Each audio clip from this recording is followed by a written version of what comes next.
Então, já agradecendo a presença de todo mundo, a participação aqui no evento, e vou passar a palavra imediatamente, então, para a Alda de Azevedo Ferreira, que é doutora pelo PROAC da UFRJ e professora substituta do curso de Paisagismo do Departamento de Artes Ambientais da Escola de Belas Artes da UFRJ. A Alda vai apresentar o artigo Etnoconservação Urbana, os valores na gestão da paisagem cultural carioca. Seja bem-vinda. Obrigada, Rita. Boa tarde a todos, todas e todos. Vamos ver, compartilhar aqui a tela. Vocês conseguem ver? Sim. Sim, sim. Deixa só a tela aqui curtir. Então, visualizar, tela cheia. Então, novamente, boa tarde. Eu vou apresentar um trabalho que foi tema do meu pós-doutorado. Foi desenvolvido em estágio no Laboratório de Arquitetura, Subjetividade e Cultura, que está vinculado ao PROARC da UFRJ e denominado Etnoconservação Urbana, os valores na gestão da paisagem cultural carioca. Em 2012, o sítio da cidade do Rio de Janeiro recebeu da Unesco o título de Patrimônio da Humanidade na categoria Paisagem Cultural, tornando-se assim o primeiro nesta categoria situado no meio urbano do mundo. Né? Aqui eu mostro para vocês esses limites em vermelho são o sítio nomeado, e em azul nós temos a zona de amortecimento. Já daí a gente já observa a grande complexidade que caracteriza o sítio, porque nós temos uma grande área que é formada prioritariamente por patrimônio natural, né, que é a área da Floresta da Tijuca, e aqui nós temos uma grande área também caracterizada pela presença do patrimônio cultural. Então, essa integração entre os dois tipos e várias instâncias materiais e imateriais precisam estar integradas na gestão da conservação desse sítio. Né? Então, o sítio foi reconhecido como paisagem intencionalmente criada, paisagem contínua e paisagem associativa, e foi atribuído valor principalmente à cultura paisagística, que se materializa nos espaços paisagísticos presentes no sítio, e as representações de paisagem através de músicas, poesias e etc., pinturas, ao longo do tempo. Então, em 2014, foi enviado à Unesco o Plano de Gestão da Conservação da Paisagem Cultural Carioca. Então, vários critérios que eu atribuo como válidos na análise que eu fiz do plano de gestão, eles estão contidos lá e foram reconhecidos pela Unesco. Porém, eu observei a ausência de uma abordagem integrada, né, que unisse realmente essas várias instâncias do patrimônio presente no sítio. Então, esse foi o meu tema do meu primeiro pós-doutorado, também desenvolvido no LASC, onde eu desenvolvi o conceito de etnoconservação urbana, né, que eu denominei assim, como uma abordagem baseada na compreensão das relações socioculturais, de apropriação dos grupos socioculturais que vivenciam o espaço protegido, a fim de proporcionar o uso sustentável e a conservação do significado do lugar. Porém, havia necessidade de operacionalizar essa abordagem. E esse foi o tema do segundo pós-doutorado, né, e também desenvolvido no LASC, de 2021 a 2022. Então, o objetivo foi propor diretrizes sustentáveis para a etnoconservação urbana na paisagem cultural carioca, que agregasse de forma sistêmica aspectos culturais, tangíveis e intangíveis e naturais. Então, como justificativa, eu me embasei até mesmo numa fala do próprio Leonardo Castriota, que na época ainda era presidente do ICOMOS, que ele dizia que pesquisas sobre processos de avaliação e valorização dos bens culturais são apontadas como da mais alta relevância na contemporaneidade.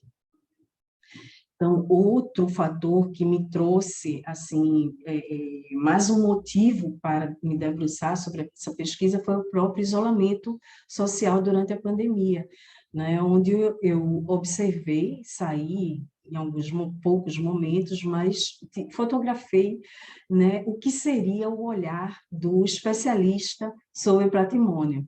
E essa é uma situação utópica, essa situação irreal é a forma como, infelizmente, nós compreendemos o patrimônio, onde não há a vivência das pessoas, né, muito baseado em critérios de autenticidade e integridade, né, mas onde estão as pessoas nesse sítio? Então, minha fundamentação teórica é baseada na conservação baseada em valores, nas ambiências urbanas e na gestão da conservação. São essas três linhas, né, de pensamento que embasam a minha pesquisa. Então, a conservação baseada em valores, ela tem sido um dos projetos do Goethe Conservation Institute e está presente em vários pontos, em vários países do mundo, como linha de pensamento que tem sido cada vez mais aprofundada na contemporaneidade. Então, a Erika Fromm e o Randall Mason, eles definem essa linha de pensamento como os valores referem-se às diferentes qualidades, características, significados, percepções e associações atribuídas às coisas que desejamos conservar, os edifícios, objetos, locais, paisagens, assentamentos. Outro documento também de grande importância é a própria Carta de Burra, né, que foi desenvolvida pelo ICOMOS Austrália. E, assim, diferenciando, nós temos os valores patrimoniais e os valores sociais. Então, os valores, um não se sobrepõe ao outro. E a ideia é que eles sejam uma forma de... A compreensão dessas duas instâncias seja uma forma de mediar conflitos, principalmente no momento da gestão, né? Então, os valores patrimoniais são aqueles que são atribuídos realmente pelos especialistas, como a gente tem o valor estético, o valor histórico, e os valores sociais são aqueles que são atribuídos pela comunidade, pelas pessoas que vivenciam o espaço protegido.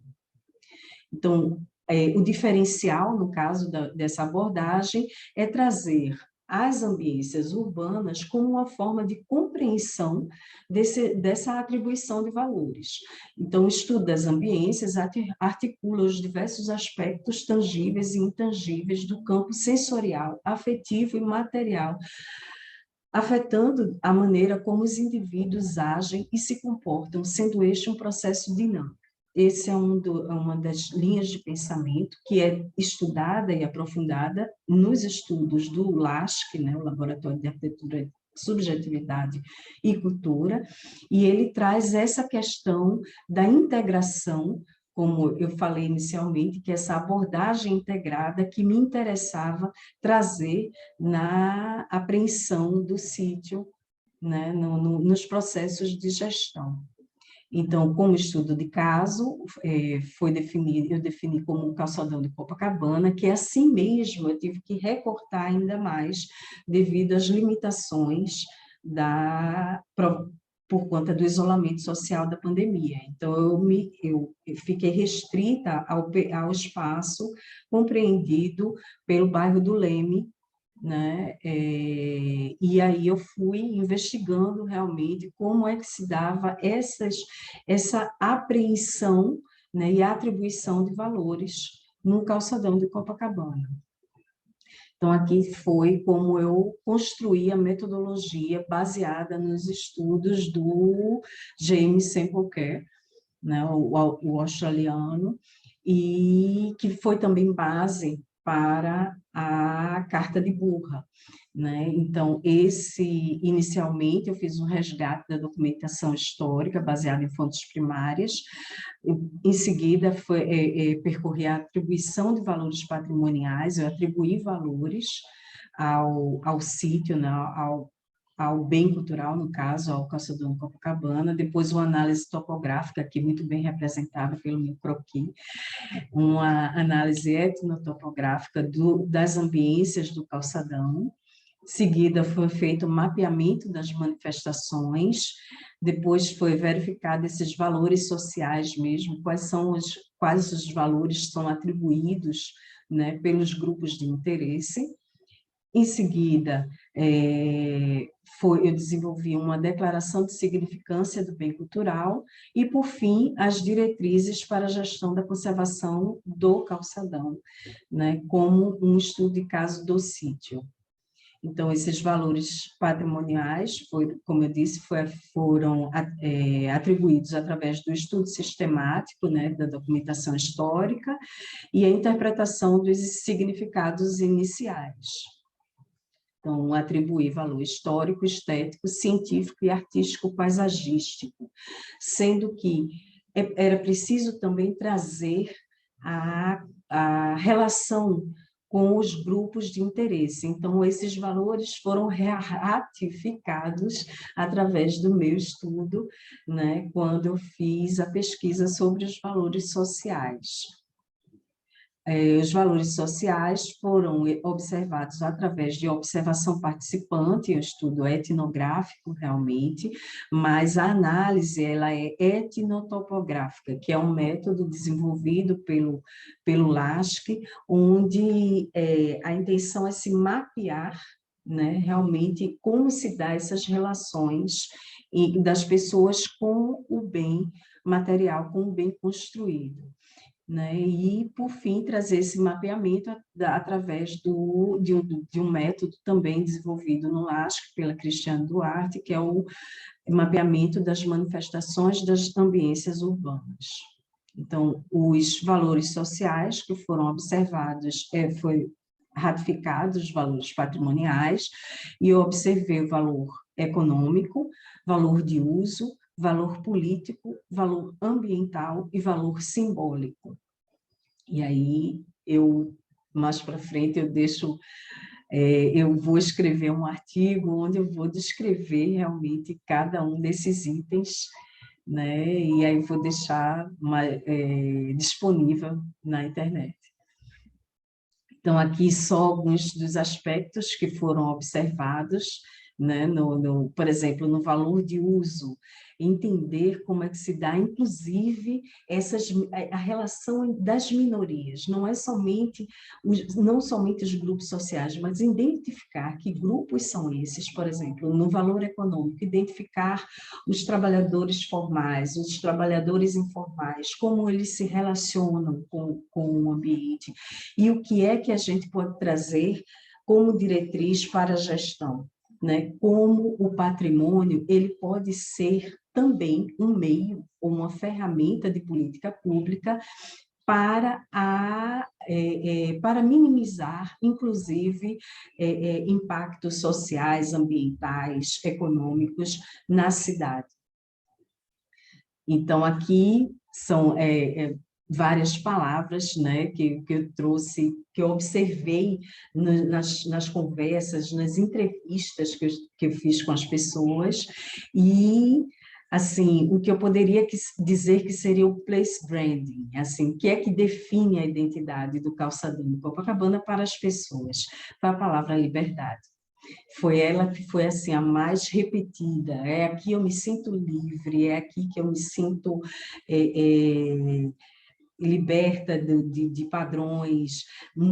Isso estava presente em quase todas as entrevistas, em quase todas as falas, né? E tantas outras aí que podem ser vistas, né? Foram realmente trabalhadas nas entrevistas. Então, Para trazer as diretrizes, né, para a gestão da conservação, me baseei, primeiramente, na Agenda 2030 da ONU e no manifesto do time de sustentabilidade do Our World Heritage, que foi uma iniciativa que ocorreu no ano 2021, né, que intencionava debater sobre quais os caminhos do patrimônio para após 50 anos da Convenção do Patrimônio Mundial, que foi assinada em 1972. Então, esse ano ela está fazendo 50 anos e vai passar por um processo de revisão, por um processo de discussão. Então, essa iniciativa teve como objetivo já trazer essas discussões para esse momento, né, do aniversário da convenção. E o time de sustentabilidade foi o que essa pesquisa fez parte, né, onde definiu-se, né, assim, avaliou-se que o patrimônio é um meio de alcançar nossa transformação em sociedades mais capacitadas, justas e resilientes em nível local. É um processo de desenvolvimento onde os processos de desenvolvimento podem e devem ser reconfigurados para refletir a contribuição e conservação do patrimônio gerido com transparência, diálogo e compreensão. E a conservação do patrimônio é uma boa prática para uma forma mais sustentável de desenvolvimento, e as reivindicações do valor universal excepcional devem reconhecer o contínuo, cultura-natureza, e incluir a paisagem a paisagem no entorno do local selecionado. Então, aqui são as diretrizes sustentáveis. Sim? Oi, Alda, desculpa, você só tem mais 2 minutos, tá? Tá bom, obrigada, Missa. Nada. Então, aqui são as diretrizes sustentáveis, elas seguem esses caminhos, né, de cooperação e paz, igualdade e equidade, mudanças climáticas e resiliência e governança democrática.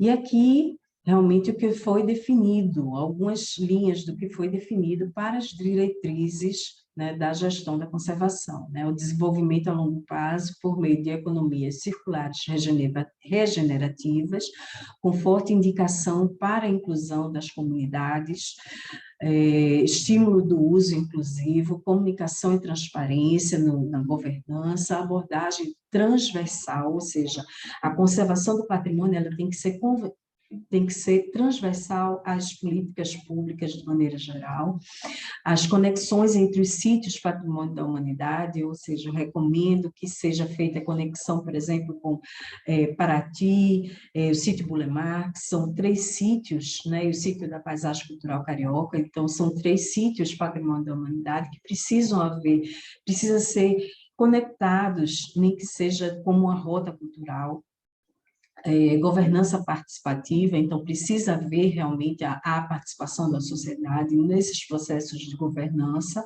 políticas abrangentes e dinâmicas, soluções baseadas localmente, ou seja, integrar as comunidades, entregar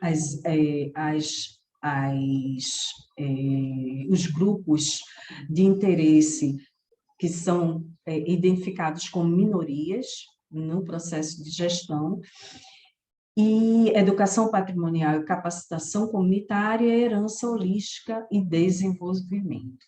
Então, daí eu concluo que um dos instrumentos que mais tem possibilidade realmente de agir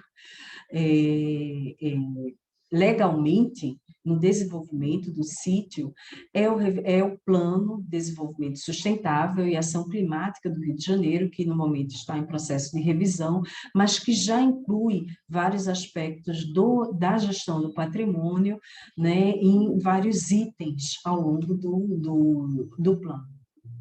E aqui eu deixo meus agradecimentos, né, a toda a equipe do LASC, principalmente a professora doutora Cristiane Duarte, e aqui algumas interlocuções que foram feitas, né, ao longo da pesquisa, dos quais eu faço parte. Aqui as referências, e eu agradeço a oportunidade. Quem quiser tirar alguma dúvida, deixo aqui o meu e-mail. Obrigada, Alda. Queria convidar todos os participantes também, se já quiserem ir formulando suas perguntas, registrando no chat, eu e a Osana podemos ler ao final, ou se vocês quiserem falar ao microfone também, mas se quiserem já ir deixando as questões que as pessoas vão falando e a nossa cabeça vai aqui pensando junto, né? Então, agora obrigada novamente, Alda. Então, vamos passar agora para a segunda apresentação do Felipe Mussi de Oliveira. Felipe é graduado em Arquitetura e Urbanismo pela Universidade Federal do Rio Grande do Norte e doutorando no programa de pós-graduação em Arquitetura e Urbanismo da Universidade Federal da Bahia. Seja bem-vindo, Felipe. Obrigado, boa tarde a todos.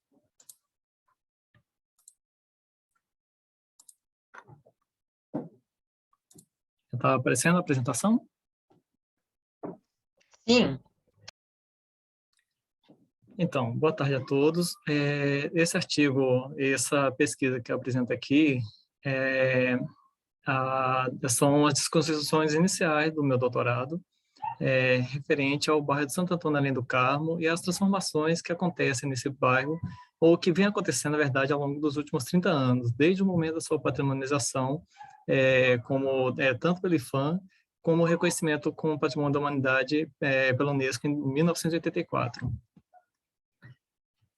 As inquietações que me levaram à construção e ao surgimento dessa pesquisa vêm desde a época que eu trabalhei no IPHAN, fiscalizando especialmente essa área, e as dificuldades e inquietações que foram surgindo, principalmente pelo volume de transformações e descaracterizações que se acumularam, e a falta de informações sobre como o órgão agiu até chegar a esse momento, se agiu, e com o agravante da existência de Salvador de uma instância interinstitucional chamada ETELF, Escritório Técnico de Licenciamento e Fiscalização, que era composto por representantes técnicos de três esferas: a Prefeitura, o Governo do Estado e o IPHAN, e cuja responsabilidade deveria ter direcionado de alguma forma as transformações que aconteceram, mas a realidade que a gente vivencia e que a gente observa nesse bairro atualmente é de uma acelerada e profunda descaracterização, também motivada por um processo acentuado de gentrificação nos últimos 10 anos. Então, esse é o bairro de Santo Antônio Além do Carmo, um bairro caracterizado por edificações ecléticas, que é um bairro que está localizado ao norte do Centro Histórico de Salvador. Então, tem uma relação muito próxima com a história do Centro Histórico, com a formação da cidade colonial, com a formação da primeira capital do Brasil, mas não teve o mesmo grau, o mesmo nível de atenção estatal que o Centro Histórico teve nos anos 90. E alguns dos casos que eu observei ao longo no passado e que gradualmente foram motivando essas minhas inquietações, um deles são esses dois imóveis, que parecem terem surgido como dois sobrados geminados, mas ao encontrar dados antigos da atuação da ETELF, descobriu-se que o edifício da esquerda, ele era um edifício com características da Art Deco, e que, por orientação do ETELF, ele sofreu uma modificação, um pastiche para poder simular um edifício colonial. Então, são inquietações desse tipo que surgiram enquanto eu trabalhava, enquanto eu fui estudando a atuação da ETELF, que me fizeram ver assim, como será que esse conjunto arquitetônico, esse conjunto urbano arquitetônico chegou à sua formação atual e qual o papel dessa esfera nesse processo. Além disso, também são observadas nesse bairro inúmeras intervenções irregulares, muitas delas de caráter espontâneo, de caráter sem um acompanhamento técnico adequado, e que modificam os edifícios, dando do ponto de vista volumétrico, quanto de revestimento, quanto de implantação, e eles se estomam profundamente do conjunto que foi patrimonializado. Nesse caso, esse volume de intervenções chegou ao ponto de, em 2015, um ano após a extinção do ETELF, o IPHAN ter feito uma grande ação de fiscalização no bairro e ter identificado que 43% dos imóveis possuíam algum tipo de intervenção irregular. quer sejam engenhos publicitários, abertura de garagens, ampliação de pavimentos, entre outras intervenções. Mas, voltando um pouco, o que é o ETELF? O que foi o ETELF, na verdade? O ETELF, como já pontuei, foi uma instância interinstitucional formada por membros técnicos da Prefeitura de Salvador, do IPAC, que é o órgão de preservação estadual do governo da Bahia, e o IFAM. Ele surgiu junto com a lei municipal, que estabeleceu a criação de uma zona de proteção histórica do Centro Histórico de Salvador, e cujas funções desse escritório eram de fiscalização e licenciamento de intervenções, além também de outras ações que envolviam a normatização, a licenciamento, orientação de políticas públicas de patrimoniais, e era um órgão que teve uma área de atuação muito extensa, englobando 13 bairros do Centro Histórico de Salvador. Tanto a área realmente tombada, que é essa vermelha do centro, quanto uma área de proteção rigorosa pela Prefeitura de Salvador, que tinha um grau de restrição análogo ao do tombamento, quanto a área contígua, que seria como um entorno dentro da legislação municipal. Isso é a área de proteção cultural e paisagística, que corresponde a cerca de 7 km². Além dessas áreas que o ETELF trabalhava, ele ainda trabalhava o entorno dos bens tombados em Salvador, além de parte da orla atlântica da cidade e alguns bens nas ilhas da Baía de Todos os Santos. Então, uma área gigantesca, um grande volume de área urbana a ser legislado, a ser gerenciado por somente 3 técnicos com formações e atribuições diferentes dentro de uma mesma instância. Bom, tendo todas essas inquietações, essas vivências, tentei construir e organizar uma forma de analisar essa transformação do que é a paisagem do bairro de Santo Antônio, além do Carmo. Parte dessas orientações vieram de buscar a compreensão do que foi compreendido como patrimônio, como conjunto reconhecido no passado, em 1985, e o que foi deixado como legado ao fim do ETELF em 2014. Para isso, por já ter trabalhado dentro do IFAM e também do IPAC, que é o órgão estadual, eu tive acesso a informações e pude começar a montar um pouco desse quebra-cabeça do que foi realmente o processo de tombamento do Centro Histórico de Salvador. Com isso, eu consegui localizar um levantamento cadastral dos imóveis, tanto de fachada quanto de planta baixa, feito em 1979, que me permitiram começar a construir essa morfologia urbana arquitetônica pré-tombamento, aliado ao levantamento que eu fiz quando trabalhei no IFAM na época do fim do ETELF.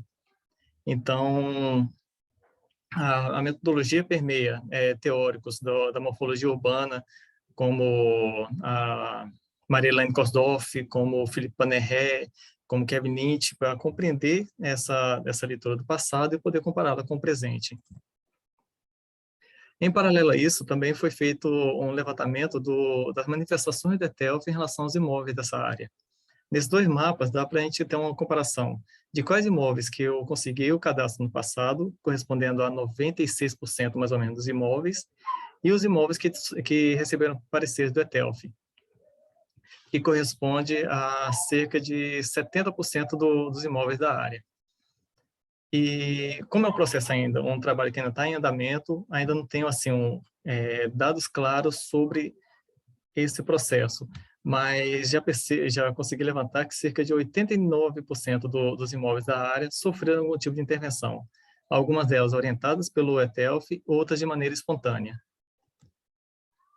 Alguns dos imóveis que sofreram intervenção orientada pelo ETELF é o caso desse imóvel na rua... Perdão, esqueci de colocar o nome da rua.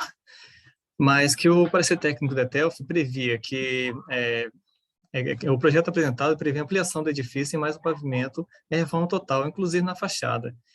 E o ETELF orientava a retirada dos azulejos hidráulicos, que não são elementos... que são elementos bastante descaracterizadores do imóvel e do conjunto.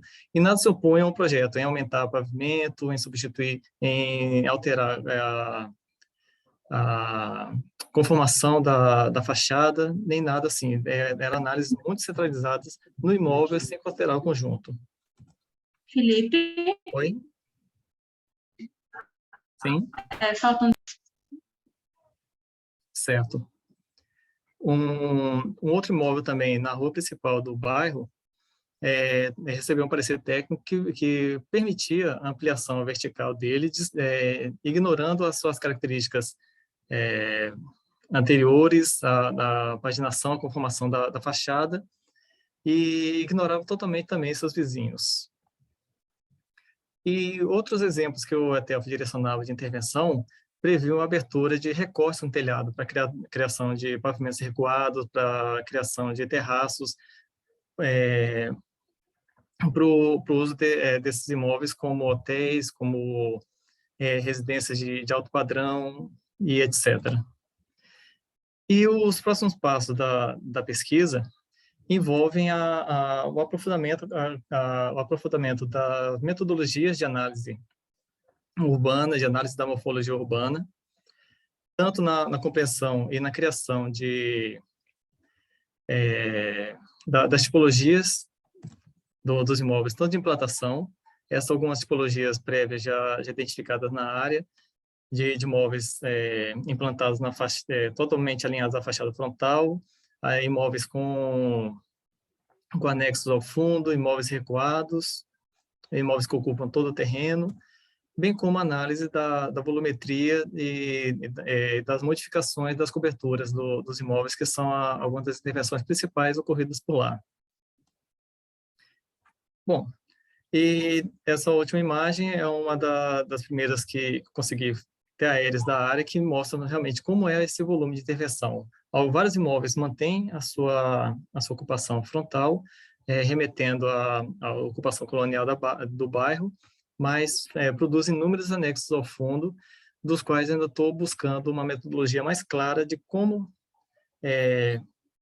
avaliar o impacto desses anexos, dessas ocupações, transformações da morfologia dentro do conjunto, que vale a pena destacar. A grande parte do bairro está localizado na cidade alta de Salvador, havendo uma grande fachada virada para a Baía de Todos os Santos, e que é completamente ignorada, mas que, pouco a pouco, está se perdendo essa relação cidade alta, cidade baixa, pelo volume de intervenções ao fundo. Bom, essas são minhas referências. Agradeço a atenção e estou disponível para eventuais perguntas. Obrigada, Felipe. A gente reforça o convite aqui, se vocês quiserem registrando já as questões para o final, a gente abre, ao final da quinta comunicação, a gente abre as perguntas e os debates. Então, agora temos aqui um artigo coletivo, construindo narrativas sobre os processos urbanísticos e de patrimonialização da área central carioca, do Guilherme Meirelles Mesquita de Matos. Guilherme é graduado em Arquitetura e Urbanismo pela Federal Fluminense, mestre também pela Federal Fluminense, doutor em Urbanismo pela UFRJ e atualmente pesquisador de pós-doutorado no programa de pós-graduação em Arquitetura e Urbanismo da Federal Fluminense. Também a Andréia da Rosa, doutora em Urbanismo pelo ProURB da UFRJ e professora titular do Departamento de Arquitetura da Escola de Arquitetura e Urbanismo do Programa de Pós-Graduação em Arquitetura e Urbanismo da Universidade Federal Fluminense. Sejam bem-vindos e podem falar conforme vocês se organizaram aí para falar. Tá bom, vou compartilhar aqui minha tela. Tá aparecendo para vocês? Assim, Guilherme. Ok. Só tirar aqui. Tá bom. Boa tarde, então. O trabalho que eu apresento hoje tem o título Construindo Narrativas sobre os Processos Urbanísticos e de Patrimonialização da Área Central Carioca.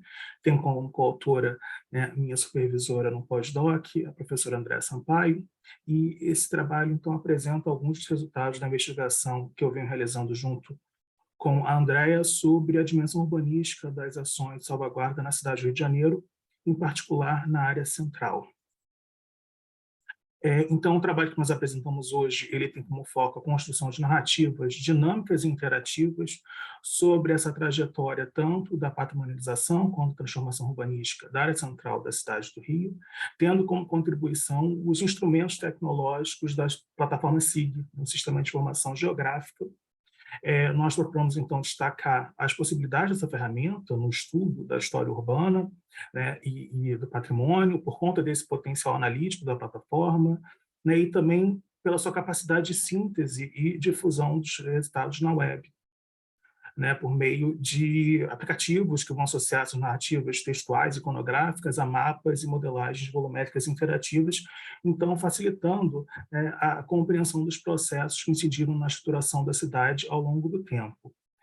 Nós assumimos nessa nossa investigação uma abordagem morfológica da cidade, como sendo o resultado, né, da acumulação e integração das ações individuais e coletivas ao longo do tempo. Então, nós compreendemos a cidade na sua contemporaneidade como sendo um produto compósito, né, diferentes formas provenientes, né, de vários períodos morfológicos, destacando essa sua historicidade. E aí, cada período escrevendo as suas formas na paisagem por meio da renovação urbana e parcialmente apagando registro dos tempos anteriores como um palimpsesto.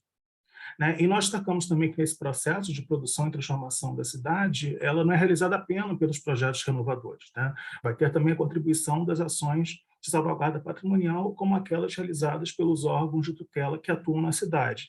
Né? A preservação patrimonial, então, ela deve ser compreendida nessa dimensão urbanística como um processo que seja equivalente, né, a esses planos e projetos que moldam a forma urbana. Né? A preservação, ela molda a forma da cidade, né? E ela carrega consigo um projeto de futuro, que vai conservar, né, as evidências de culturas passadas no momento presente como um legado cultural para as próximas gerações. E aí, como objeto específico desse trabalho, nós trazemos os processos urbanísticos da Avenida Presidente Vargas. Foi um importante eixo viário da área central carioca. Ele é bastante relevante no nosso estudo, porque o primeiro projeto aprovado para a construção da avenida é de 1938, que é também o mesmo ano em que se começa a se realizar os tombamentos pelo Serviço do Patrimônio Histórico e Artístico Nacional, né, o atual IPHAN, que é o órgão de tutela na esfera federal. E o projeto da avenida que estava sendo desenvolvido pela municipalidade era incompatível com as ações de salvaguarda do órgão de tutela. Como resultado, então, dessa investigação, nós apresentamos partes de um aplicativo desenvolvido com apoio da plataforma SIG. Guilherme, você fechou seu áudio sem querer. Fui eu, desculpe. Oi, estão me ouvindo agora? Tá. Sim, perdão. Eu não sei onde que eu parei, então, vocês me escutaram. Eu estava falando sobre as ações da municipalidade incompatíveis com as ações de salvaguarda do patrimônio. Tá? Foi aí mesmo. Isso, Pode então, os resultados, né, dessa nossa investigação, né, vão ser apresentados aqui como partes de um aplicativo web que nós desenvolvemos em plataforma SIG. É uma narrativa dinâmica e interativa que vai ilustrar, então, esses embates entre as forças de renovação e da preservação no processo de construção da avenida.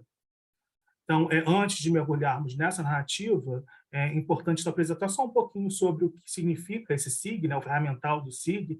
Né, o Sistema de Informação Geográfica é uma plataforma computacional que vai permitir agregar um grande acervo de dados em um único banco informacional, de modo espacializado, né, em representações cartográficas digitais.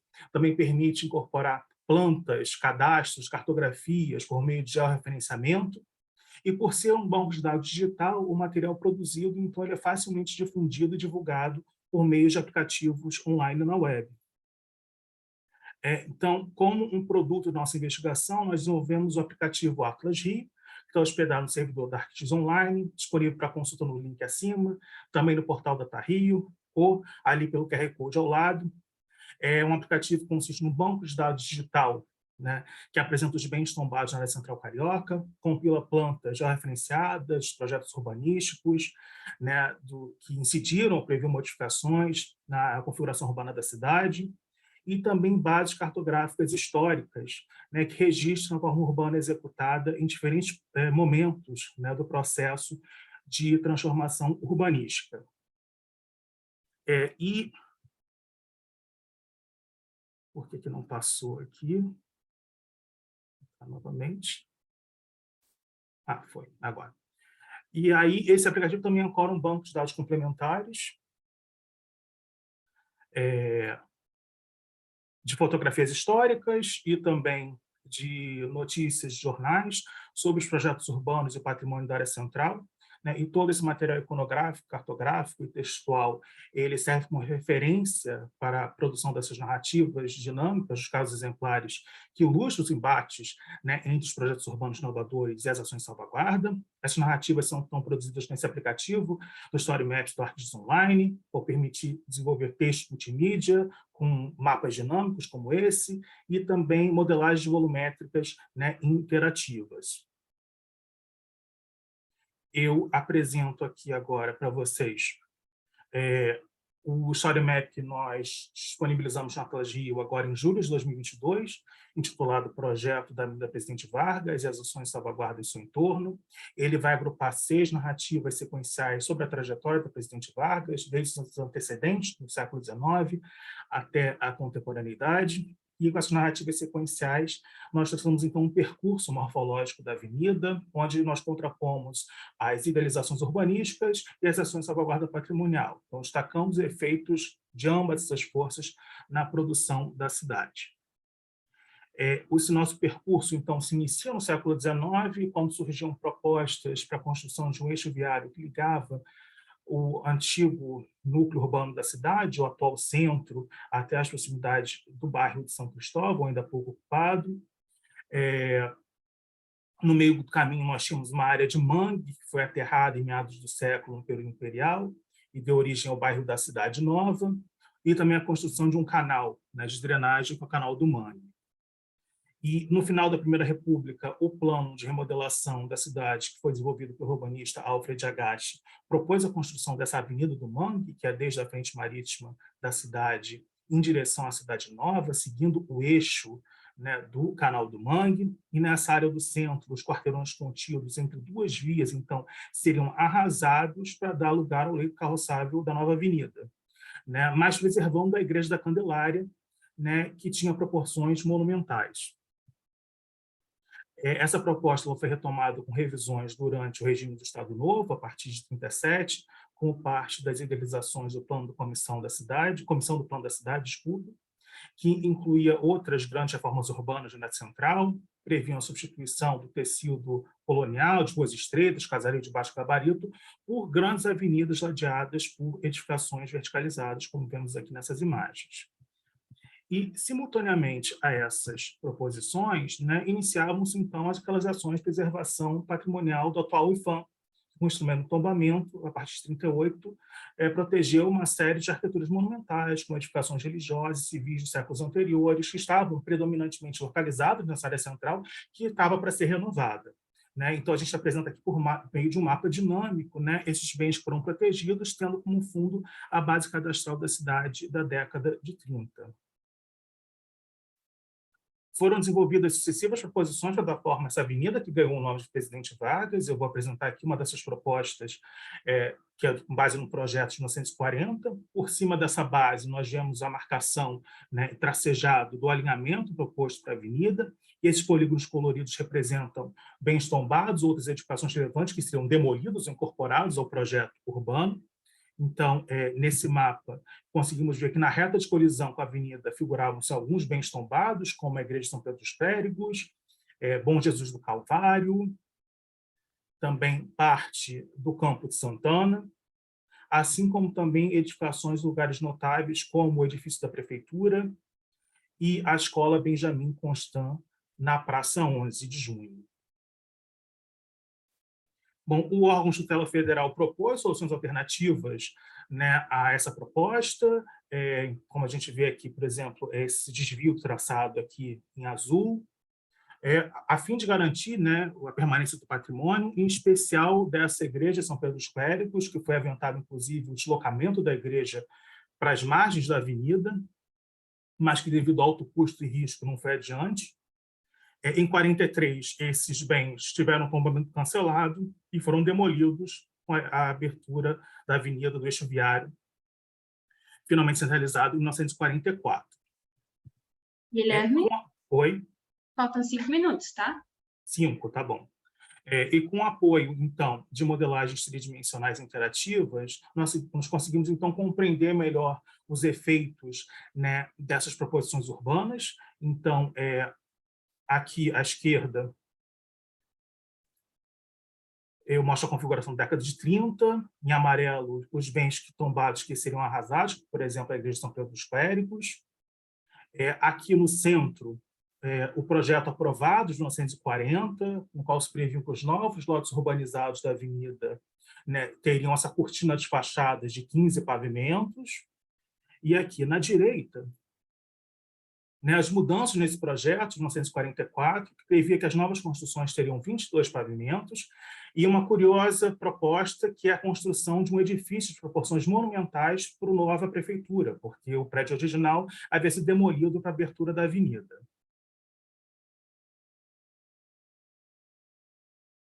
A inauguração deste viário não significou a urbanização imediata dos lotes adjacentes, né? Na década de 50, eles estavam basicamente se concentrando nas imediações da Candelária, que já era um centro financeiro da cidade, mas tinham duas outras exceções, né?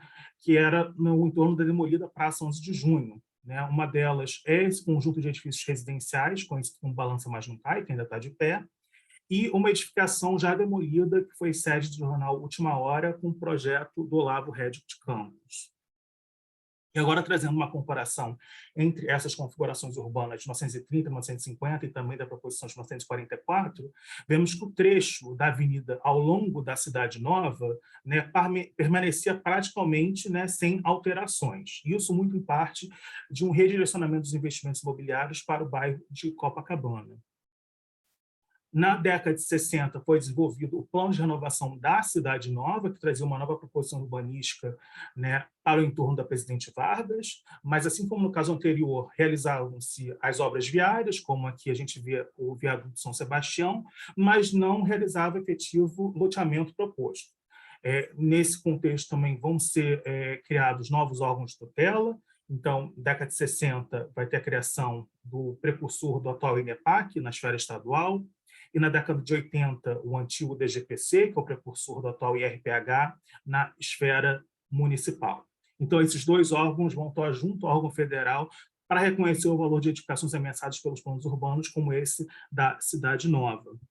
Então, nesse mapa dinâmico, tendo como base um alinhamento proposto em 74, na Cidade Nova, nós destacamos alguns bens que vão ser tombados, como a Fábrica do Gás de Aterrado, que é um dos marcos iniciais da ocupação da Cidade Nova, tombado em 83 pelo Estado, e o Hospital Escola São Francisco de Assis, originalmente o Asilo de Mendicidade, tombado pelo IPHAN em 78. Alguns projetos urbanos subsequentes para a Cidade Nova, como o do Teleporto, que na década de 90 também não tiveram sucesso na implementação, geraram vazios urbanos até hoje não ocupados, como conseguimos ver nessa modelagem volumétrica contemporânea. A gente está vendo aqui alguns desses vazios, mais à frente, inclusive próximo aqui do Hospital tombado. E com quase 80 anos de existência, né, a Presidente Vargas, ela, na contemporaneidade, incorpora não só esse patrimônio edificado que antecede, que resistiu a transformações, como também edificações que são da mesma época do seu projeto original. Então, analisando esse trecho inicial, né, que vai da Candelária ao Campo de Santana, nós identificamos dois representantes da arquitetura do Estado Novo, como a Estação Pedro II, que foi tombada pelo município pelo IPHAN, que é a Central do Brasil, e o Palácio de Caxias, no antigo Ministério da Guerra, tombado pela esfera estadual. E o próprio projeto urbanístico também deixou legados, né? Nós vemos aqui, nas fotografias e na volumetria, né, exemplares modernistas, como o edifício sede do antigo Banco Boa Vista, que é um projeto de Niemeyer, tombado estadualmente em década de 90, e esse edifício, o edifício da antiga sede do IPEG, que é um projeto do Afonso Eduardo Ride, que teve tombamento municipal aprovado em 2009, mas até hoje oficialmente nunca decretado. E nas franjas da avenida, a inconclusão da proposta urbanística permitiu que o casario que fosse pré-existente, né, a essa proposta chegasse aos tempos atuais. Né? Então, a ambiência histórica e tradicional foi protegida por áreas de preservação municipal, como a Zona Especial do Corredor Cultural, em azul, e a APA Sagas, que aparece aqui em verde no mapa.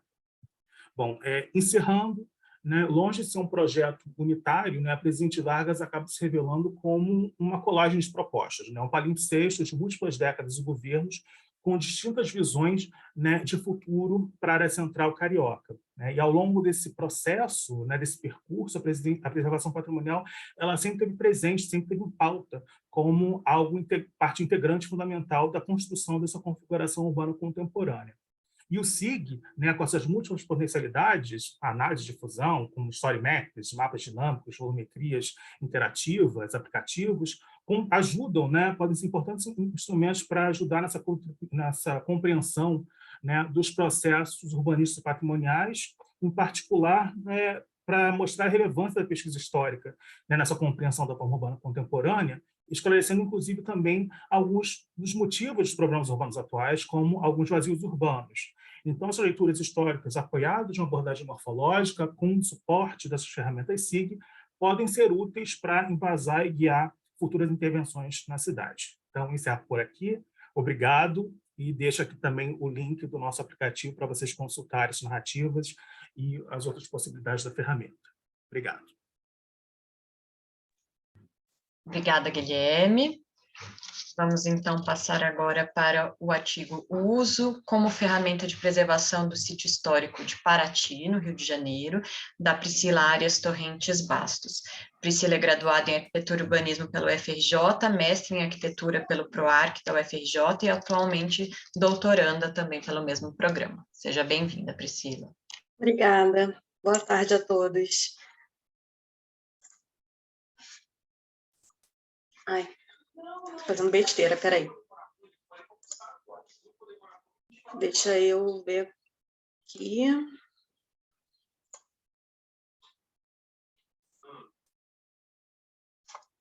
Ai, gente.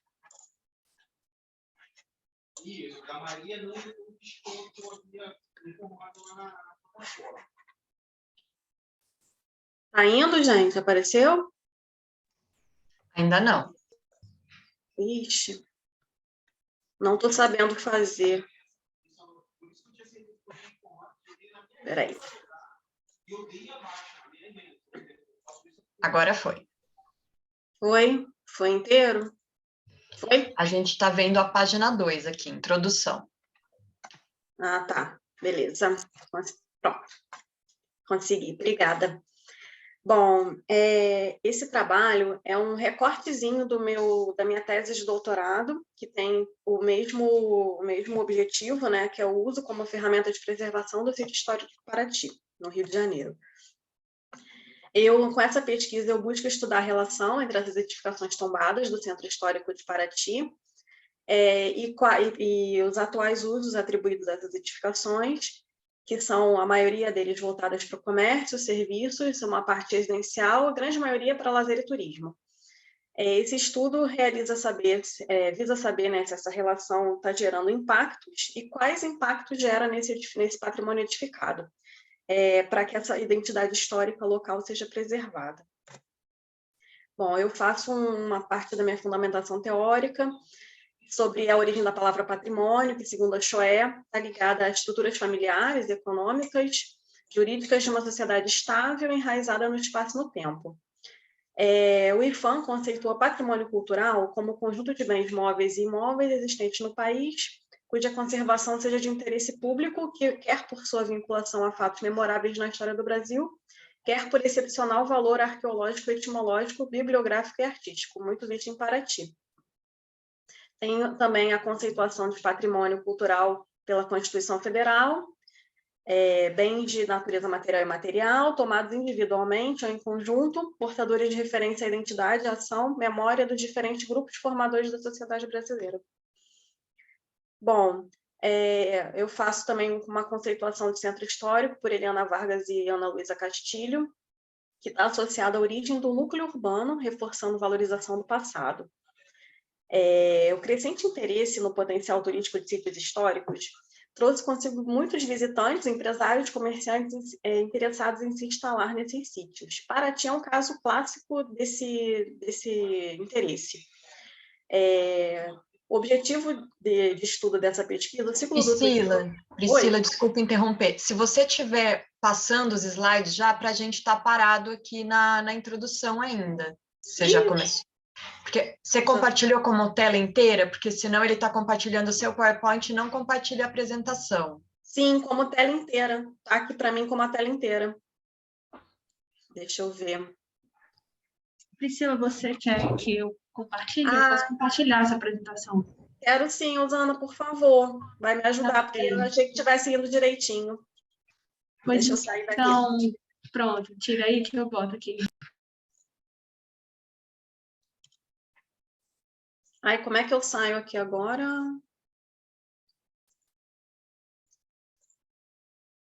Espera aí. Pronto, foi. Tá bem, então, 1 minuto.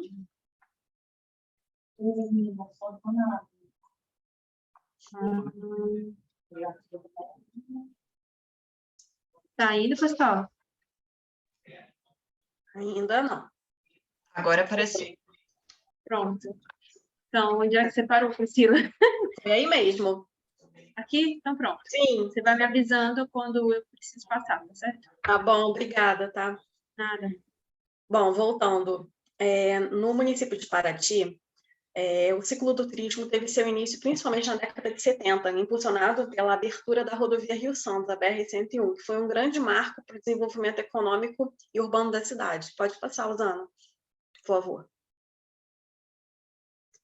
Só para contextualizar, Paraty é um município do estado do Rio de Janeiro, localizado no litoral sul, fazendo divisa com o estado de São Paulo, conforme visto na imagem a seguir. O território pertenceu ao município de Nossa Senhora da Conceição da Ilha Grande, que é a atual Angra dos Reis, até a sua emancipação. Angra dos Reis foi elevada à categoria de vila, com o título de Paróquia dos Reis Magos, Santos Reis Magos, por carta régia. Pode passar, por favor. Aí agora eu falo um pouco do histórico da criação e desenvolvimento da Vila de Paraty.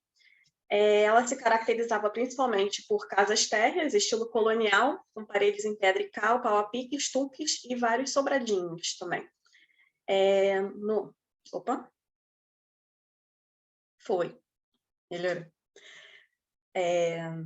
No ano de 1844, o Império concede à Vila de Paraty estatuto de cidade, principalmente pela sua importância econômica e produção agrícola como café e açúcar. Em 1863, a construção da ferrovia que liga o Rio de Janeiro ao Vale do Paraíba faz o Porto de Paraty, que era um dos principais portos do Brasil naquela época, perder a sua hegemonia.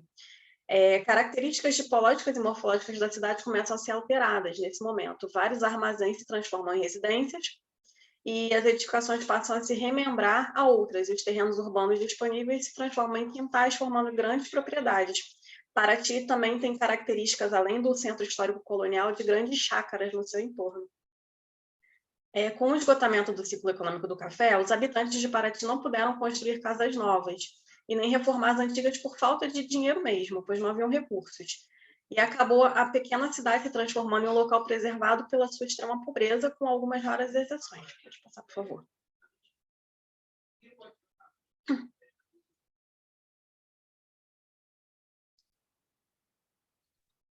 Posso passar? Pode, por favor.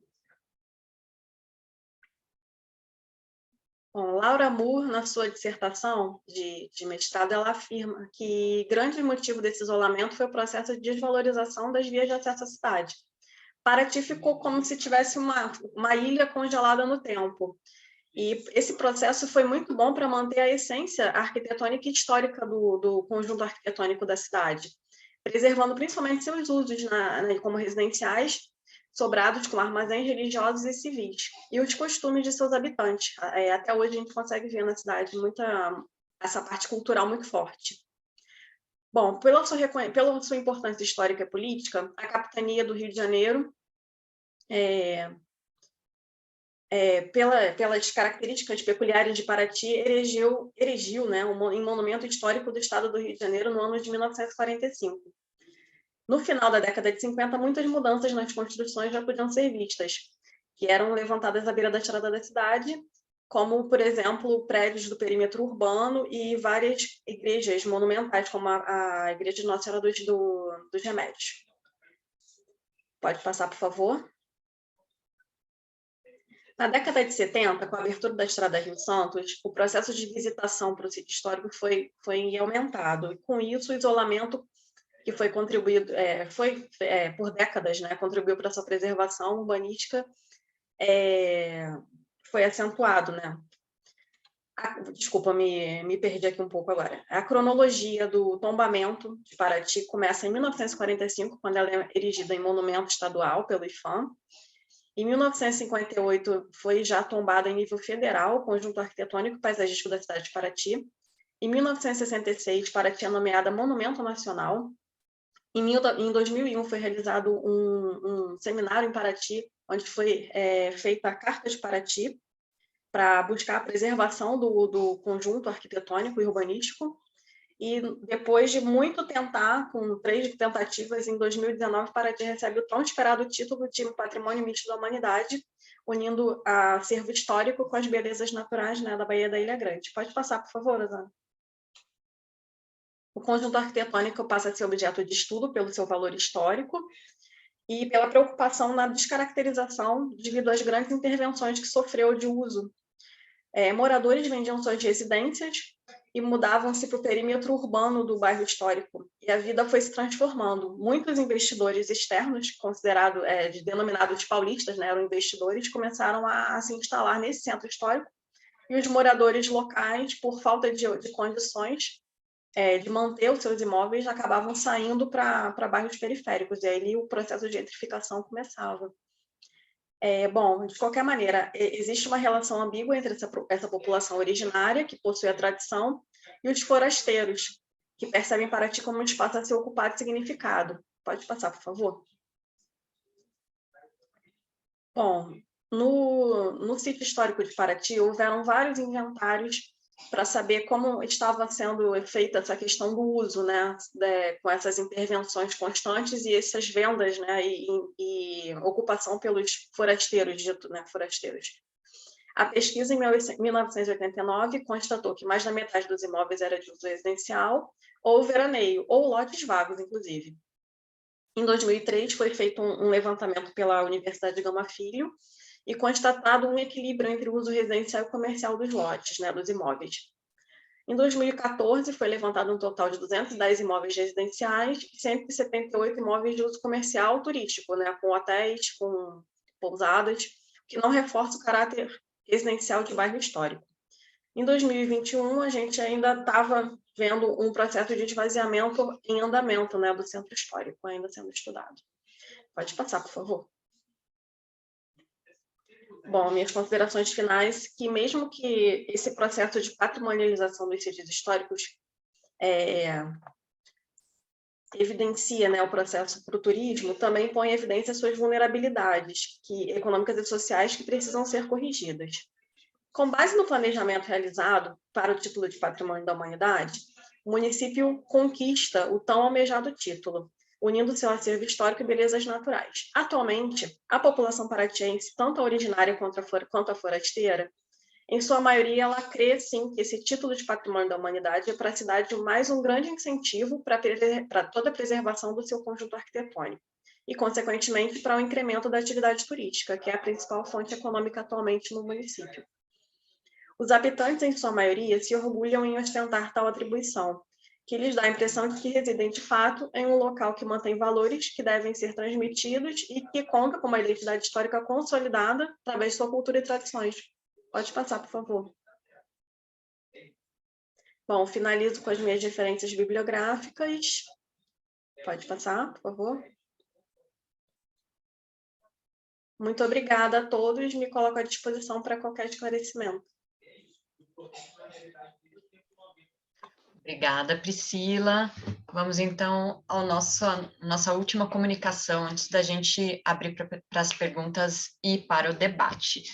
Vou chamar, então, a Lígia Castanheira Magalhães, que é graduada em Arquitetura e Urbanismo pela Universidade Federal Rural do Rio de Janeiro, o Sérgio Felipe Henriques Abreu, graduado em Arquitetura e Urbanismo pela Pontifícia Universidade Católica do Rio, e a Denise Alcântara, que é professora associada do Departamento de Arquitetura e Urbanismo do Programa de Pós-Graduação em Desenvolvimento Territorial e Políticas Públicas da Universidade Federal do Rio de Janeiro, para apresentarem o artigo A Companhia Progresso Industrial do Brasil, Fabricando o Lugar e Tecendo a Memória de Bangu, Rio de Janeiro. Sejam bem-vindos. Boa tarde, pessoal. Vou compartilhar a tela aqui.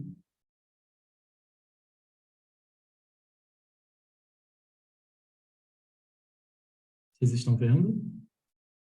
Sim, tem que botar em tela cheia. Felipe, agora eu não consigo te ouvir muito bem. Vocês conseguem ouvir? Oi. Conseguem? Pronto, deu certo. Melhorou. Ok. Boa tarde a todas e todos. Bom, o artigo A Companhia Progresso Industrial do Brasil, Fabricando o Lugar e Tecendo a Memória de Bangu, Rio de Janeiro, foi escrito por Lígia Magalhães e por mim, ambos recém-formados arquitetos e urbanistas, e a professora Denise Alcântara, infelizmente não pôde estar aqui participando da apresentação com a gente. Ele é fruto da união dos trabalhos de conclusão de curso meu e da Lígia, né, ambos suburbanos moradores de Bangu. Bom, para começar, é importante dizer que os subúrbios cariocas são tanto a paisagem geográfica como paisagem ideológica, sobretudo ideológica, ou seja, discurso, interpretação, subjetividade, como a gente vai ver mais para frente. A presença da desativada fábrica Bangu, que é o nosso fenômeno e objeto de estudo, é forte tanto no plano concreto, né, espacial, como no plano abstrato, subjetivo da memória, né, sendo, portanto, o elemento material e imaterial mais importante do bairro.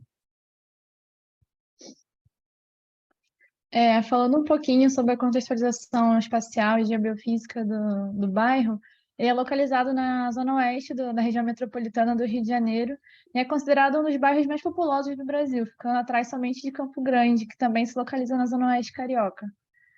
Suas altas temperaturas são dadas pela geografia de baixada, já que Bangu se localiza entre dois maciços, o da Pedra Branca e o do Mendanha-Jericinó. Além disso, identificada a baixa permeabilidade do solo. Apesar da arborização no recorte sul da ferrovia, como a gente consegue ver na imagem abaixo, os espaços públicos de edificações, eles, tanto os públicos quanto privados, eles costumam ser asfaltados, né? Tanto os quintais, que acabam sendo asfaltados para ter aquela utilização daquele espaço em datas festivas, como é muito acontecido no subúrbio carioca, e também a ausência de canteiros, espaços permeáveis mesmo, né?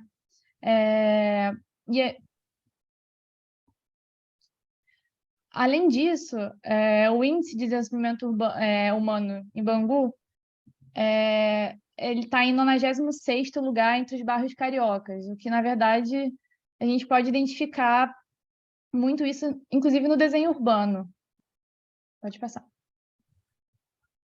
Bom, a professora Maria Terezinha Segada Soares, na década de 60, ela percebeu que a definição de bairros suburbanos na cidade do Rio de Janeiro não dizia respeito apenas a critérios espaciais, né? Ou seja, principalmente os critérios de ser afastado, né, de serem afastados do núcleo urbano, né, do centro, e servidos de trem, né? Mas essa definição, na verdade, ela envolvia um campo e permanece envolvendo um campo subjetivo ideológico, né? Quando são identificados estigmas sociais e marcas predominantemente depreciativas de uma paisagem imaginária de subúrbios, né?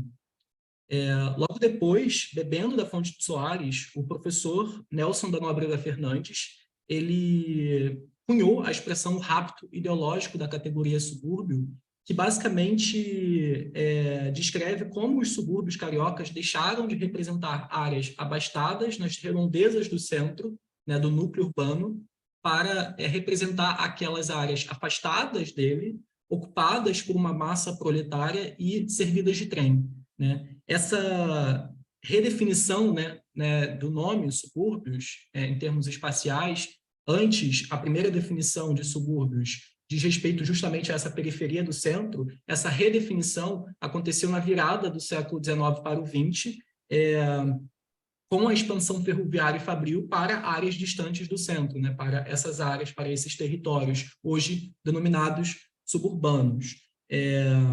Com isso, subúrbios cariocas abarcam uma série de contradições que inviabilizam uma definição clara e um recorte geográfico. Bom, se não há limites, fronteiras oficiais para subúrbios cariocas, então o seu reconhecimento passa por uma expressão coletiva do campo das subjetividades que se dá, segundo o arquiteto e urbanista Rodrigo Bertamé, suburbano, através de um agenciamento de afetos. Existe uma forma de fazer e ser território, uma forma suburbana de fazer e ser território, que está vinculada a uma expressiva rede de sentimentos e visões de resistência a questões do presente e do passado, que permite que os suburbanos se interajam e se identifiquem entre si através do que os afetam em comum. A memória fabril ela é muito forte nessa rede, porque, como eu falei anteriormente, as fábricas associadas aos trens foram marcas correlacionadas da formação dos subúrbios cariocas como nós os conhecemos hoje, pós-rapto ideológico. O que mais nos toca nesse trabalho é que a subjetividade da paisagem ela é própria da definição de subúrbios cariocas, ou seja, mais que uma referência geográfica, mas uma referência mental. Bangu recebe a Companhia Progresso do Estado do Brasil e a linha férrea como elementos identificadores e estruturadores do lugar, sendo símbolos físicos, representativos e atraindo a população para o novo bairro que estava se formando com a promessa de transformação social e econômica. A Avenida Santa Cruz, ela interliga os extremos do bairro, não só do bairro também, como da cidade, que a gente pode ver quando a gente dá análise em escala macro. É um importante sistema binário da região. O ramal de Santa Cruz também, dos trens da Supervia, é um dos mais movimentados da metrópole, imediatamente paralelo também ao terreno do shopping. E a fábrica, enquanto agente morfológico, ela funcionava de maneira que todos os caminhos levassem, e eles ainda continuam levando, porque existe a manutenção da malha urbana original, que todos esses caminhos levassem à fábrica. Então, todas as ruas, elas, se você seguir elas até o final, você consegue chegar ao ponto originário da urbanização do bairro. E essas ruas, pode passar, eu acho que é a próxima já das fotos, isso. E essas ruas, elas acabaram levando nomes de etapas fabris, departamentos e pessoas que foram representativas da época da fábrica. Então, essa memória ela está presente também, não só no desenho urbano, mas ela ainda ecoa de maneira sutil quando alguém fala, vou ali na Rua dos Estampadores, ou coisa do gênero. Pode passar. A companhia ela abriu ruas, trouxe saneamento, habitação com as vilas operárias e outros equipamentos que foram essenciais, e os de lazer, é claro, construindo uma atmosfera de pertencimento. Se, por um lado, esse programa foi bastante filantrópico, por outro, era criada uma estratégia de controle social que objetivava a ordem local, de maneira que só os funcionários que tivessem êxito nos seus departamentos, eles teriam acesso a esses benefícios, por exemplo, vaga na creche para o filho, ou coisa do gênero. A partir desse oferecimento de benefícios, desses controles assistenciais, era limitado ou quase se eliminava qualquer tipo de reivindicação por melhores condições de trabalho, porque uma vez que fosse feita, eles poderiam muito bem perder seu emprego, serem substituídos e perder todos os benefícios que a fábrica dava aos seus funcionários, eram propostos a seus funcionários.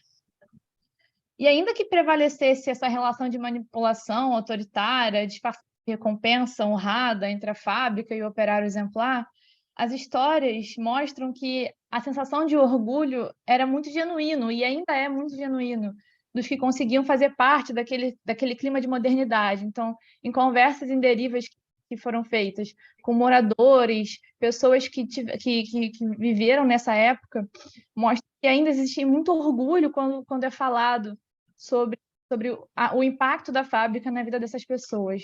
Pode passar. Com o encerramento das atividades fabris, a gente tem uma nova fase, não só no bairro, né, mas na industrialização fluminense. Né? Tem essa mudança econômica e esse novo cenário brasileiro que acabou extinguindo algumas fábricas. A gente tem vários exemplos no Rio de Janeiro, né, e não foi diferente com a Companhia Progresso Industrial do Brasil. Houve, então, uma alienação desse patrimônio fabril, então, muitos equipamentos que eram da fábrica foram vendidos, a própria Vila Operária também, ela foi vendida num processo longo que só terminou nos anos 80, e com essa venda, principalmente da Vila Operária, a gente tem uma das principais transformações do bairro, que é a transformação da Avenida Cônego de Vasconcelos, que se resultou no calçadão de Bangu. Transformou seu caráter residencial para o comercial, se tornando um dos principais eixos comerciais do bairro. Ele passou por vários processos de... Pessoal, só para falar os 5 minutos, tá? Bom, obrigada. Vou tentar ser breve. Ele passou por 2 processos de revitalização, mas quem passa por lá consegue perceber a ausência do poder público na ordem espacial e na manutenção da infraestrutura também. As escadas rolantes que dão acesso à estação ferroviária quase sempre estão inativas, as ruas esburacadas são disputadas entre camelô, pedestres e caminhões de serviço. Enfim, em paralelo, nos anos 2000, né, a fábrica, o patrimônio, né, a edificação histórica, ela foi tombada com patrimônio. Em 2004, as atividades fabris foram encerradas e, em 2007, a inauguração do Shopping Bangu.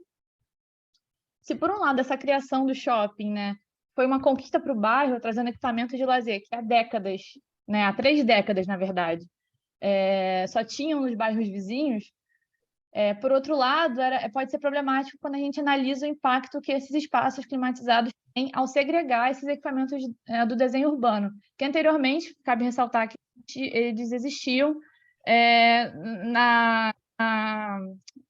no entorno da fábrica. E aqui eu trouxe um trecho da Barata Salgueiro, que ela fala justamente de a oferta de novos espaços de comércio e de lazer fechados e climatizados contribui para acentuar o abandono e a consequente degradação das ruas, praças e outros espaços públicos tradicionais, que ficam cada vez mais periferizados, marginalizados, entregues aos automóveis e aos grupos sociais com menor poder econômico e aos excluídos. Então, são criadas relações de competitividade, complementaridade e comparação até com relação a esse eixo do calçadão. Pode passar. Bom, em 78, Milton Santos, quando embasado aí por questões econômicas e subjetivas que constroem a paisagem, né, e que permitem um encontro entre o presente e o passado e possibilidades de futuro, ele formula o conceito de rugosidades que, de acordo com ele, são sobras materiais que resistem da sobreposição de modos de produção na paisagem, né?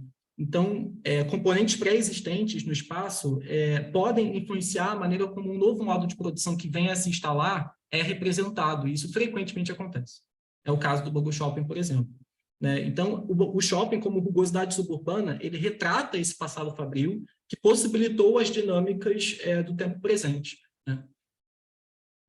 Dessa interação entre paisagem e tempo que gera o que Milton Santos chama de rugosidades, surgem o que o Pierre Nora, o filósofo francês, em 84, chama de lugares de memória, que é essa história material que ainda possui restos de memória, né, de forma muito resumida. Nesse momento, a memória já deixou de ser orgânica, espontânea, porque ela se agarrou às suas formas sobrantes na paisagem sob o respaldo institucional, né? Ou seja, ela se racionalizou, ela virou discurso, projeto, né? E Nora diz que os lugares de memória eles são nostálgicos, como é o Bangu Shopping, porque eles nascem da fronteira entre a tradição viva, né, orgânica ali, e a ruptura com o passado reconhecido, como ele diz, a ruptura com as ilusões de eternidade, né? com reconhecimento de que a memória virou história, né, porque ela foi protegida institucionalmente por historiadores. Então, é justamente por medo da memória ser esquecida, né, ele cita muito essa questão da aceleração da história, da metamorfose veloz do mundo, que a gente faz museu, que a gente mantém celebrações e a gente mantém as estruturas fabris originais para instalação de um shopping, por exemplo.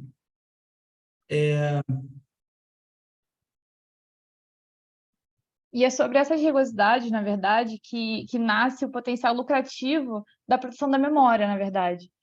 Há uma tentativa de celebrar a memória fabril de formas mais pontuais e singelas, em alguns momentos, com as fotos de tempos passados que ficam no interior do shopping, ou então a planta original da fábrica, que também fica no interior do shopping. Mas também fica claro que essa intenção não é somente da proteção da memória, né? Através de uma operação quase museológica, mas sim do potencial lucrativo que a criação dessa agradável atmosfera sentimental tem de apropriação e pertencimento, induzindo justamente a permanência nesses espaços e, como efeito, também o consumo no shopping. Pode passar. Algumas imagens aí também do espaço. Justamente as rugosidades que o Sérgio comentou. Exato. Bom, por fim, a gente ressalta que a camada subjetiva da paisagem, ela não pode ser desconsiderada, né? E ela não está desconectada, né, da camada formal visível, né, tangível. E a gente viu que em Bangu a memória ela se ampara nas formas desativadas, né, das estruturas fabris. E a valorização do passado fabril banguense, ele se relaciona, né, com as rugosidades do shopping, que também é lugar de memória, e está muito presente, principalmente, nas lembranças, nas paisagens mentais dos moradores, né? nas suas lembranças visuais da chaminé e das lembranças sonoras do seu apito, por exemplo. Né? Essa relação entre a antiga fábrica e o atual shopping, né? Ele fala de um sistema de sociabilidade, de laços de identidade pela memória, né? que é muito típica do universo suburbano carioca, e que é potente no dia a dia comum, né? Na vida comum. E essa investigação, a investigação dessa rede de alianças entre morfologia e seus moradores, né, os moradores, ele nos oferece dados valiosos no agenciamento desse olhar mais sensível para Bangu e os subúrbios cariocas de uma forma geral. Obrigado. Obrigada. Obrigada a todos e todas os participantes com apresentações tão enriquecedoras aqui para a gente conhecer. Vou abrir, então, a sessão aqui de perguntas. Quem quiser, por favor, eu tenho umas considerações aqui a fazer, mas eu gostaria que o público aqui presente se manifestasse antes de mim. Sintam-se à vontade. Quem quer ser o primeiro ou a primeira?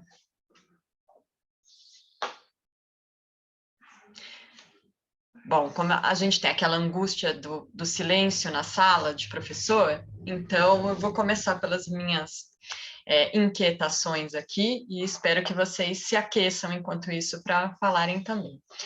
Primeiro, o que passa pela minha cabeça um pouco, ouvindo todos vocês, vou fazer uma consideração geral para todo mundo e depois a gente pode reabrir aqui na ordem que vocês falaram para vocês falarem livremente o que vocês pensam sobre isso que eu vou falar. Primeira coisa que, assim,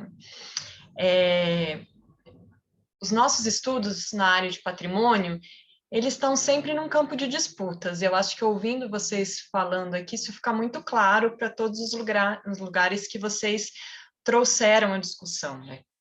E uma outra coisa muito evidente é o nível do avanço de detalhamento das pesquisas que a gente tem, das ferramentas que a gente pode utilizar para acompanhar essas transformações históricas, essas intervenções no espaço construído. E eu, como falando do lugar em que eu ocupo, né, nessa seara, sou também arquiteta de formação, com uma trajetória acadêmica, mas eu atuo no serviço público na área, né? Atuei 15 anos num órgão de apoio a um conselho de preservação aqui da cidade de Campinas, em São Paulo, e depois passei para um arquivo histórico, também onde eu continuo atuando nessa área de memória e patrimônio.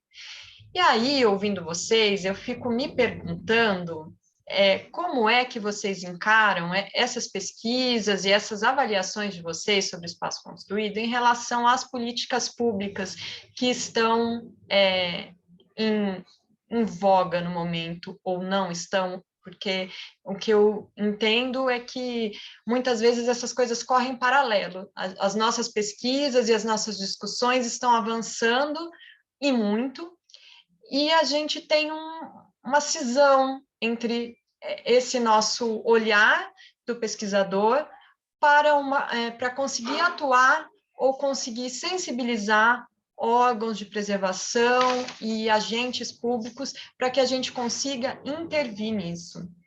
E, ao mesmo tempo, faço também uma crítica à nossa atuação, retomando aqui uma frase que a Alda falou na fala dela e que eu me identifico profundamente, que é essa forma irreal como às vezes a gente entende o patrimônio. E aí eu digo a gente, não cada um de nós que está aqui colocando as suas pesquisas, mas nós, arquitetos e técnicos envolvidos com isso. Eu imagino que seja um pouco da inquietação que gerou a pesquisa do Felipe, que tinha esse olhar do pesquisador, mas também estava lá na ponta, num órgão de preservação.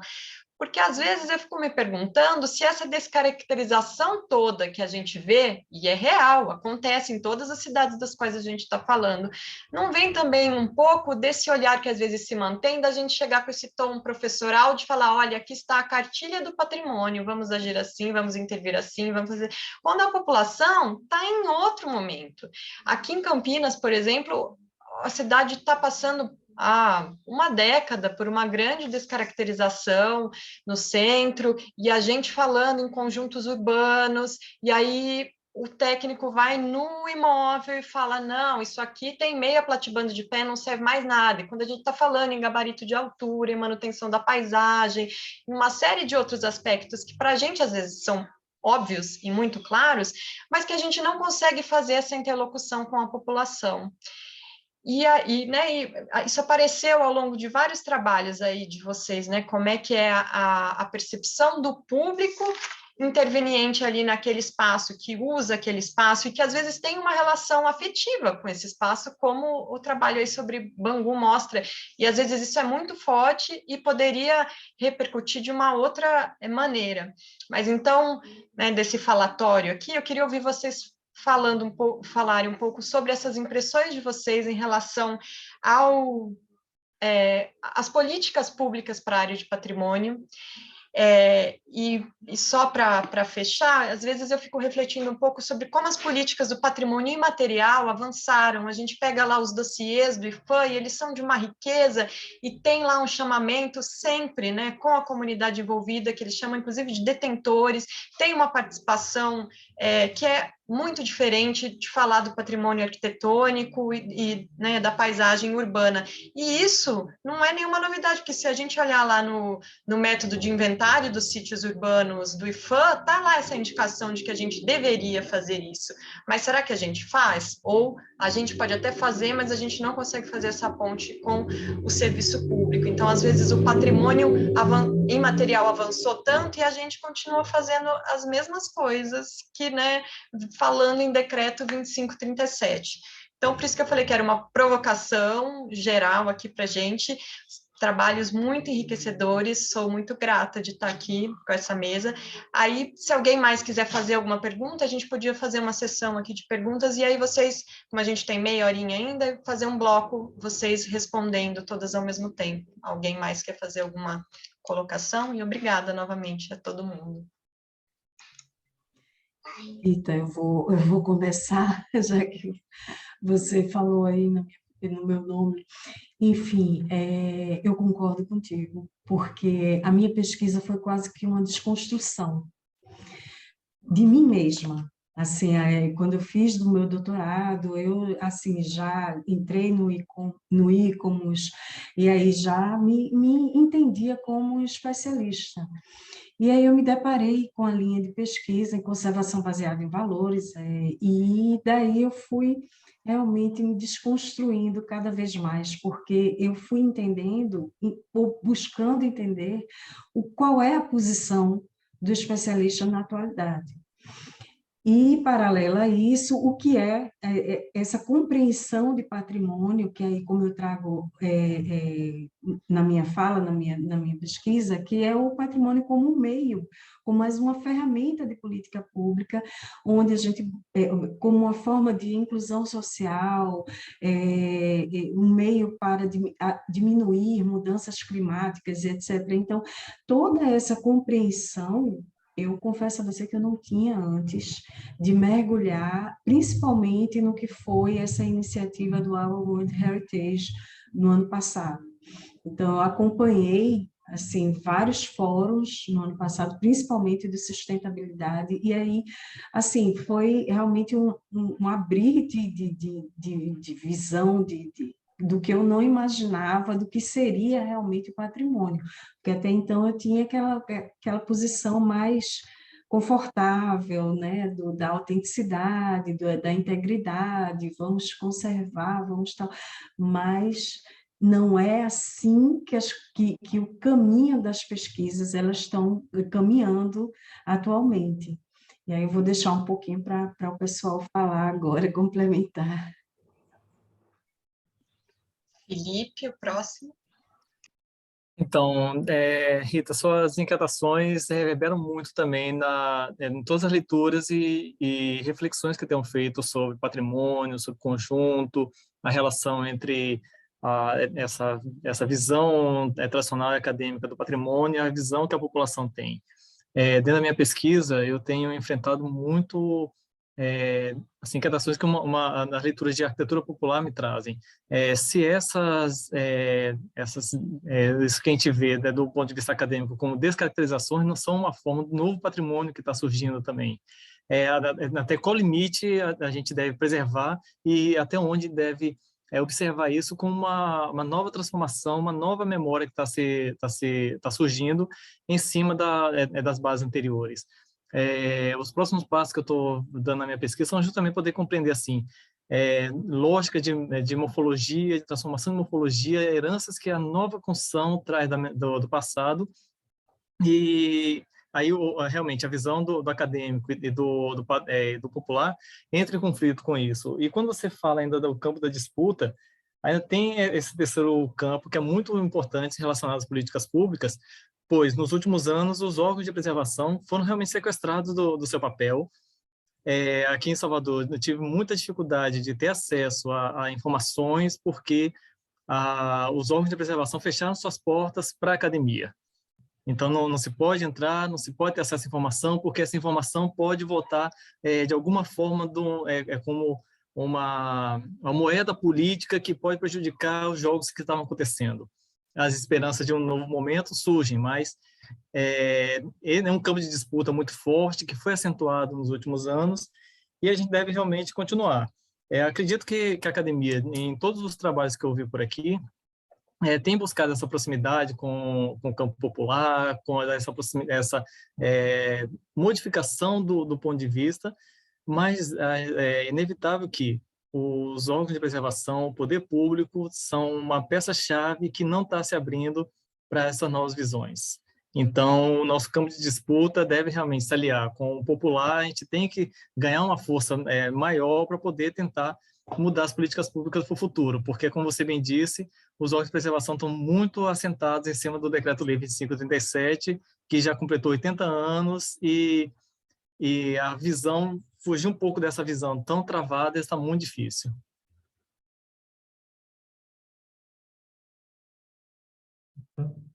Bom, eu fiquei muito feliz com os levantamentos aqui a respeito desse assunto, porque, em especial, me chamou muita atenção o trabalho do Felipe, porque eu, como, assim, realmente, pelo fato de eu ter abraçado, né, a causa suburbana, né, a bandeira suburbana quase como um devir, né, assim, no sentido de querer aplicá-la para toda a minha trajetória pessoal, profissional, eu sempre me atentei para por um repertório arquitetônico eclético, não oficial suburbano, né?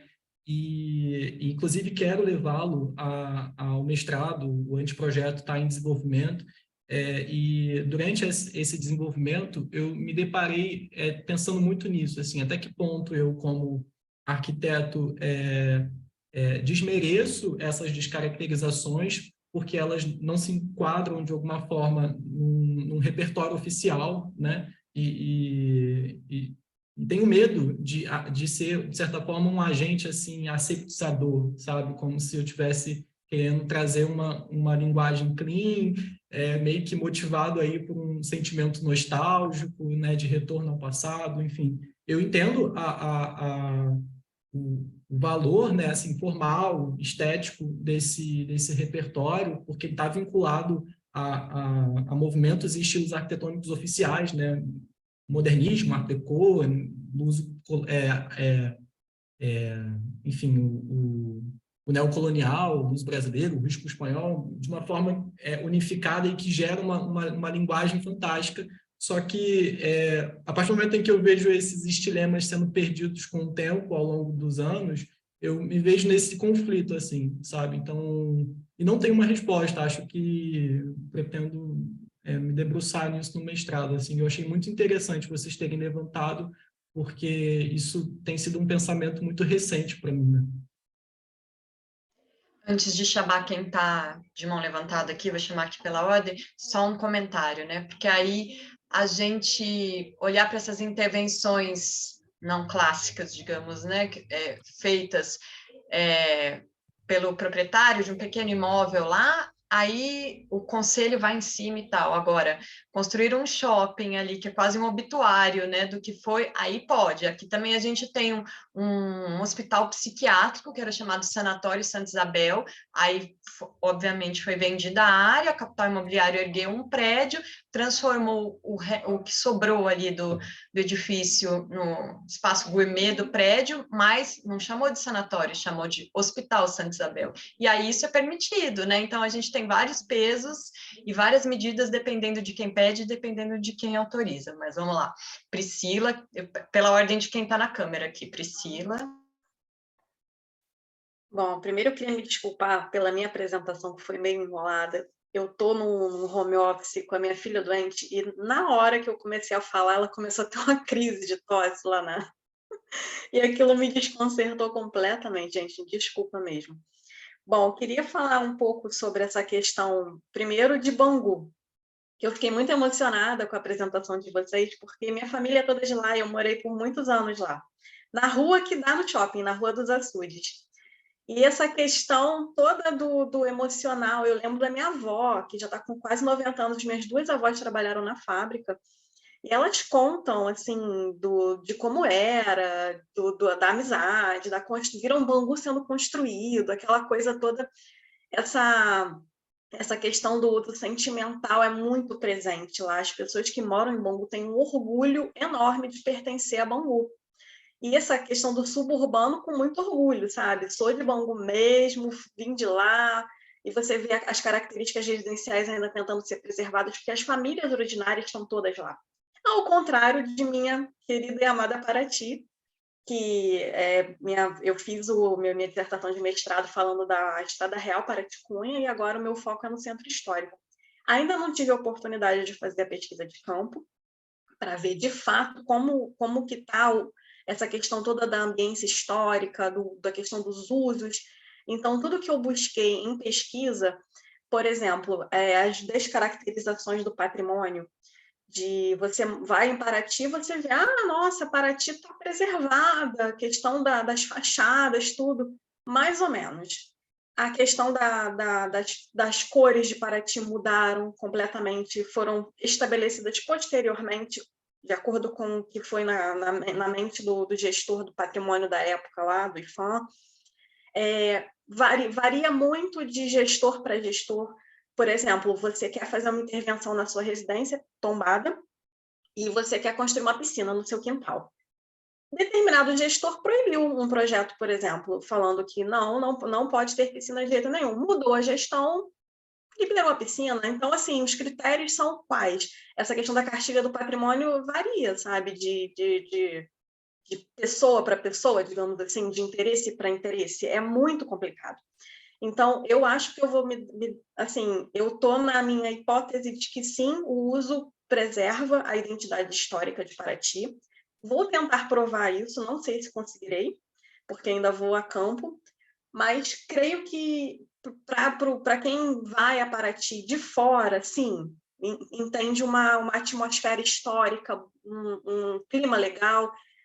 A população, mesmo a originária, que não habita mais o centro histórico, tenta de todas as formas manter as tradições, com festa do Divino, com a questão da Semana Santa, que eles fazem os altares ainda, as procissões, então tentam manter uma atmosfera viva ainda de população originária de Paraty.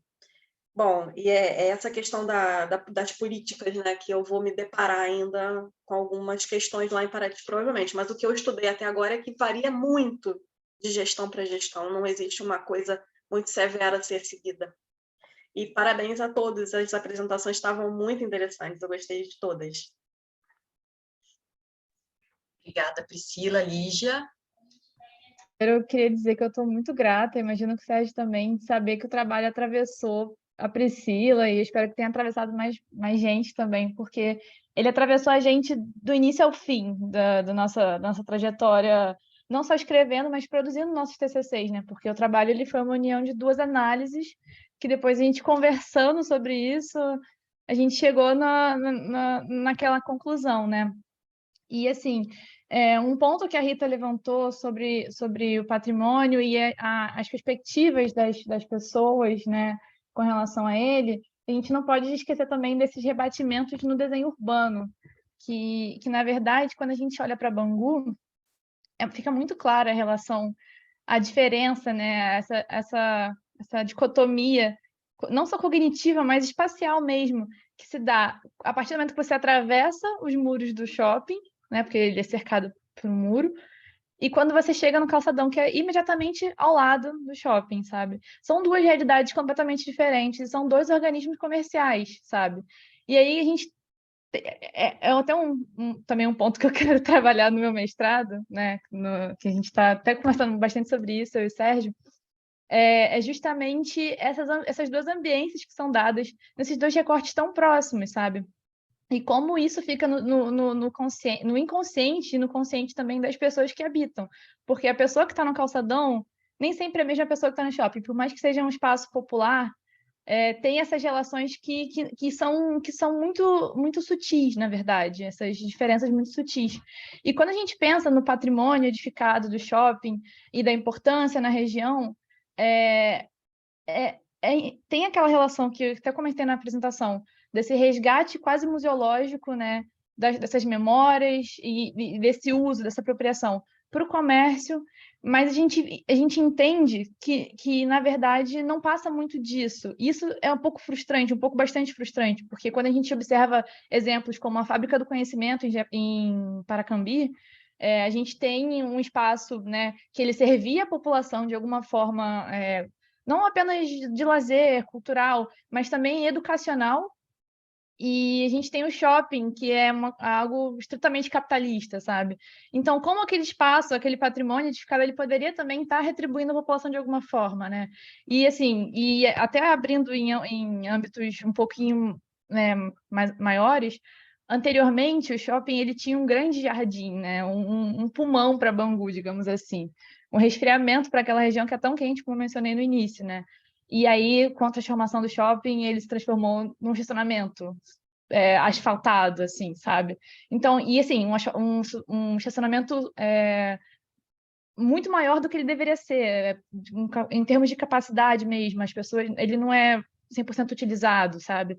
Então, aquele espaço, várias vezes, ele é alugado para empresas, para circo, tem um circo agora lá, enfim, parque de diversões. Então, como aquele espaço também poderia estar retribuindo de alguma forma, talvez como um parque urbano, sabe, ou alguma coisa do gênero? Como esses espaços, o patrimônio, ele tem um potencial muito maior do que às vezes ele exerce quando tem essa transformação, né? Quando tem essa operação de resgate, né? Então, foi só um comentário aqui que eu achei pertinente. Obrigada, Lígia. Andréia, por favor. Então, boa tarde. Vou responder aqui, porque a gente fez esse duo para não correr o risco de passar do tempo. Eu achei a sua questão, Rita, super pertinente.